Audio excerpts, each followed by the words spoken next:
on va aborder un sujet différent, qui est donc les tuyauteries, tout ce qui est tuyauterie en détente directe. Parmi vous, je pense qu'il y en a qui font des réseaux en détente directe. C'était un peu le parent pauvre d'AutoCAD MEP. Donc on a corrigé un peu ça.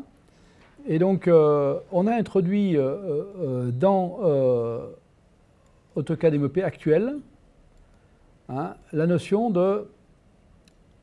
on ne va pas aller là-dedans, c'est pas bon. Il faut aller dans les tuyauteries, dans les raccords. Voilà, raccord. Et on a introduit la notion de RefNet. Voilà, on va aller y chercher. Ici, donc, dans la grande bibliothèque, ici, raccord frigo. Et les fameux RefNet. Alors, RefNet, je rentre en 9,52 et je sors d'un côté en 1,5 pouce et de l'autre côté en 1/4 de pouce. Je fais OK. Voilà, donc on va le voir ici. Donc on a un raccord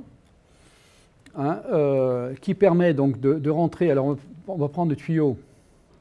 On va prendre des tuyaux cuivre frigo, bien sûr, et non pas des tuyaux acier, sinon ça ne le fera pas. Voilà, frigo, c'est frigo. Et donc, dès l'instant où j'ai mes raccords, je vais pouvoir cliquer dessus, et donc bien sûr, je vais pouvoir raccorder avec des tuyaux qui sont en pouces. Ici, donc, on a on le voit dans l'infobule, j'espère que vous le voyez, en 9,52 par 1 mm d'épaisseur. On sort en 12,7, c'est-à-dire 1,5 pouce, et on sort en 1/4 de pouce, c'est-à-dire 6,35. On peut le voir ici, ici.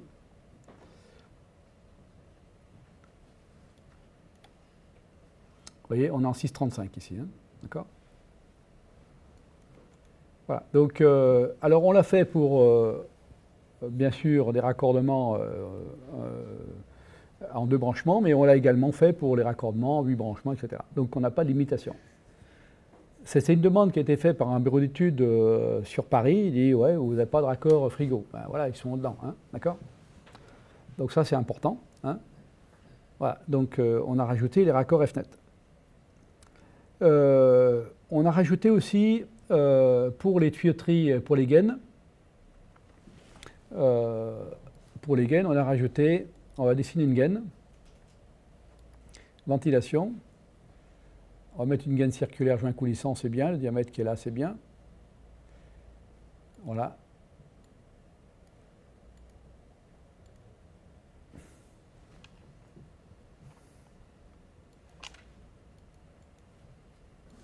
Voilà, la gaine ici. Donc si on veut rajouter un piège à son, on a donc ce qu'il faut aujourd'hui disponible dans AutoCAD MEP. Gaine. Voilà, ici je cherchais les pièges à son, je pense qu'il est là-dedans, le piège à son, voilà. Alors, s'il n'est pas dans la bibliothèque Kinematic, on va le trouver dans la grande bibliothèque AutoCAD, et donc dès que je pose l'objet, donc j'ai mon piège à son qui apparaît, hein, directement avec sa symbolique qui permet de bien l'identifier. Hein. Comme on l'avait fait précédemment avec les clapets coupe-feu. Hein. Les clapets coupe-feu, on avait également rajouté, au-delà des données fabricants, hein, d'accord, on a rajouté effectivement la symbolique qui permet donc, bon, il n'a pas le bon diamètre, donc c'est pas grave, il va nous proposer, voilà, par exemple dans le cas présent, oui, il nous le recalcule, voilà, c'est bien. Si ça existe en 250, donc on a la symbolique normalement ouvert ou normalement fermé, suivant qu'on est en ventilation ou des enfumages. D'accord? Voilà. Donc, et chaque fois qu'on rajoute des objets, on va rajouter à l'intérieur la référence hash-ray qui permettra de faire les calculs aéroliques. C'est-à-dire que dès que le piège à son est posé, effectivement, il va disposer d'un zeta et par rapport au débit, à la vitesse, donc, on va obtenir effectivement la perte de charge. Je rappelle que la perte de charge d'un coude, d'un raccord ou d'un appareil de ce type-là, c'est une formule ρ V2 sur 2. Hein. hein, zeta rho V2 sur 2 pour avoir une paire de charges en Pascal, ou rho V2 sur 2G pour l'avoir en millimètres de Coulomb d'eau. Hein. Voilà. Donc, ça, on a rajouté. Piège à son. On a aussi rajouté les éléments qui manquaient un petit peu, mais il y en aura d'autres effectivement à rajouter. Ici, dans les éléments techniques, on va le voir plutôt ici, tuyauterie. En fait, on tombe dans la grande bibliothèque. Ici, on a rajouté également les extracteurs, plusieurs extracteurs, hein, du domaine courant utilisé par les bureaux d'études des entreprises. Extracteurs, on a rajouté les air-vents atlantiques, d'accord, hein, modèle courant aussi, hein, donc ce petit modèle qu'on voit à l'image ici, et on l'a représenté avec le minimum d'informations destinées au repérage, notamment l'entrée-sortie, etc. D'accord, hein, on a la même chose pour les raccords, les extracteurs de la gamme Aldes. Hein. On avait déjà les microwatts et là on a rajouté les VEC. Hein, l'évêque, enfin pas le clergé, hein, l'évêque VEC. Hein. Voilà, donc pas confondre. J'ai rajouté l'évêque. Voilà, ok. Voilà, donc modèle courant de chez Aldes. Alors j'ai appris qu'Aldes avait rajouté, avait créé une bibliothèque hein, avec beaucoup de composants. Alors c'est tout à son honneur, bien sûr. Hein. On félicite la maison Aldes d'avoir fait cet effort-là. Par contre, ce qui est un peu regrettable, c'est que les objets qui ont été intégrés n'ont aucune notion de perte de charge. Donc, ça sera des objets de dessin, mais pas des essais destinés à être calculés. C'est dommage. Hein. Voilà. On a rajouté aussi bon, les fameux clapets. Qu'on monte entre brides. Hein, je crois qu'il y en a d'autres qui sont attendus également à visser. Clapet pour tuyauterie et les fameux soclas. Hein. Voilà, donc les clapets soclas ici à l'écran. Hein.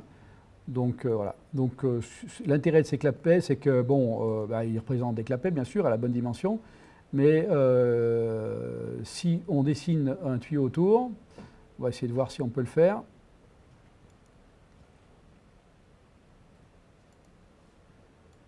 Voilà, on va essayer de voir s'il accepte de faire de la bride directement.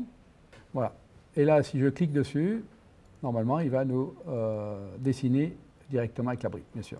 Voilà. Bon, je rappelle encore une fois, le MEP, lui, il garde en mémoire le précédente opération. Donc, il a dans sa base de registre les fameuses fonctions utilisées. Donc, il rappelle les diamètres utilisés, etc. Et notamment, là, j'étais en cuivre frigo, et comme je passais en acier, il ne savait plus trop bien où il en était. Voilà. Je rappelle pour ceux qui ne le savent pas encore qu'on a mis également dans le MEP tout ce qui est les joints. C'est-à-dire que quand on fabrique effectivement on fabrique un réseau avec des dimensions précises, si vous voulez, hein, ben les joints c'est important. D'accord, hein, voilà, donc on a rajouté les joints. Et par exemple ici, si je vais rajouter du joint, je vais faire un déplacé ici, déplacé.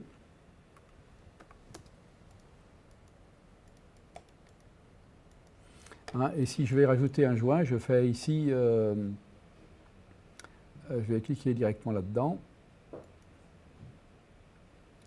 Ouais, il me garde effectivement ça en mémoire. Donc je vais chercher directement dans les tuyauteries acier, dans les brides, et là j'ai les joints. Et dans les joints, l'intérêt c'est qu'on va pouvoir chercher tout type de joint plat, et donc on va pouvoir définir bon, le diamètre bien sûr, mais également le matériau. Donc tous les matériaux sont disponibles ici, du tingérite, du graphite, du PTFE, etc. etc. La longueur de l'épaisseur de ce joint, voilà, et donc également le PN, d'accord. Et si je fais OK, eh bien mon joint il arrive direct, d'accord. On a un décalage par contre. Hein. Je ne sais pas pourquoi j'ai un décalage. Tant pis, je vais le poser à côté, je viendrai mettre après. OK.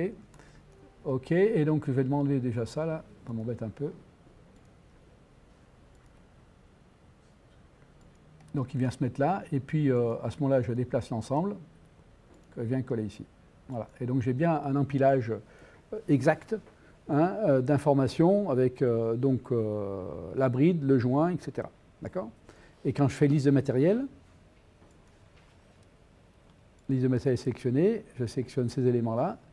Je vais avoir effectivement le détail de ce qui m'intéresse. Je vais retrouver bien sûr les brides, je vais trouver le clapet, le coude que j'ai mis et le fameux joint plat. Et puis le tube bien sûr dans sa longueur qu'on a dessiné. C'est très important parce que quand on a une panoplie à réaliser, les joints peuvent représenter plusieurs millimètres. Hein, et si on fait la préfabrication, si on n'a pas ces longueurs, eh bien on n'est pas bien. Voilà. Alors également, on a rajouté dans cette bibliothèque, et ça c'est à la demande de Nicole, on a rajouté les fameux raccords. On va faire fichier nouveau, ça sera mieux. Les raccords chute unique. Donc pour les évacuations d'eau usée. Alors les chutes uniques, on va les retrouver ici dans la bibliothèque. Voilà, chute unique. Donc c'est une bibliothèque séparée, qui n'est pas dans le FISAMEP, qui est disponible sur notre serveur internet, www.fisa.fr, et c'est disponible sans mot de passe. Vous enregistrez, vous donnez votre nom, et puis vous téléchargez, et vous installez, vous copiez tout simplement le pack de ces raccords qui est fourni gracieusement dû à la participation financière, et on leur remercie de la société Nicole. Voilà, donc les raccords, les voilà. Donc on a deux modèles en bibliothèque disponibles sur Internet. Un destiné à nos fidèles clients qui utilisent AutoCAD MEP, FISA MEP, et ceux qui n'utilisent pas FISA MEP. La différence, c'est que nous, on fournit un gabarit hein, qui va être pratique. Et puis pour ceux qui n'ont pas notre FISA MEP, eh bien, il faudra qu'ils se créent leur propre gabarit, puisque bon, on ne peut pas s'immiscer dans le gabarit qui serait développé spécialement. Voilà. Donc là, tout est connectable, tous les ports sont connectables. Voilà, ça c'est. Donc il y a 20 raccords. Hein, donc ceux qui en ont besoin, c'est quand même pratique hein, d'avoir les raccords exacts, puisqu'ils nous viennent de Nicole.